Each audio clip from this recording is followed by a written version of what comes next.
আসসালামু আলাইকুম এভরিওয়ান, কেমন আছেন আপনারা সবাই? আশা করি ভালো আছেন। আমিও আল্লাহর রহমতে ভালো আছি। আজকে আমি কোনো রেসিপি বানাবো না, আজকে আমি বানাবো বাঙালির আবেগ বা ভালোবাসা, যেটাই বলুন না কেন। তো আজকে যেভাবে বানাই ওইটাই আপনাদের সাথে শেয়ার করব। আমি নিয়েছি এক টুকরো আদা। আদাটাকে আমি থেতলে নিব। আদাটা চাইলে কুচি করেও নেওয়া যায়, তবে আমি থেতলে নিচ্ছি। থেতলে নিলেই আমার কাছে ভালো লাগে। এদিকে আমি চুলাতে 3 কাপ গরুর দুধ বসিয়ে দিয়েছি। দুধটাকে আমি কিছুক্ষণ জাল করে নিব। কিছুক্ষণ জাল করে নিয়ে আমি এর মধ্যে দিয়ে দিব থেতলে রাখা আদা। দিয়ে নিচ্ছি 3টে এলাচ। এলাচের মাথাটা একটু ভেঙে দিব। দিয়ে দিচ্ছি 3টে লবঙ্গ।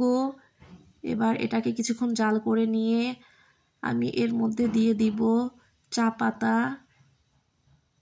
আমি এখানে 2 চা চামচ চা পাতা দিয়েছি।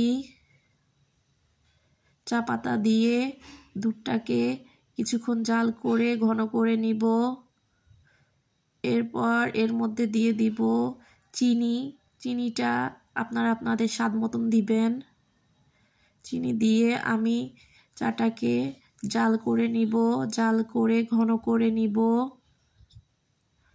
আমি এখানে 3 কাপ দুধ দিয়েছি। আমি 3 কাপ দুধ দিয়ে 2 কাপ চা বানিয়েছি। তৈরি হয়ে গেল মজাদার দুধ চা। কালারটা অনেক সুন্দর হয়েছে, খেতেও কিন্তু অনেক মজা ছিল। ধোয়া ওঠা এরকম যদি 1 কাপ চা থাকে তাহলে আর কি লাগে। আল্লাহ হাফেজ।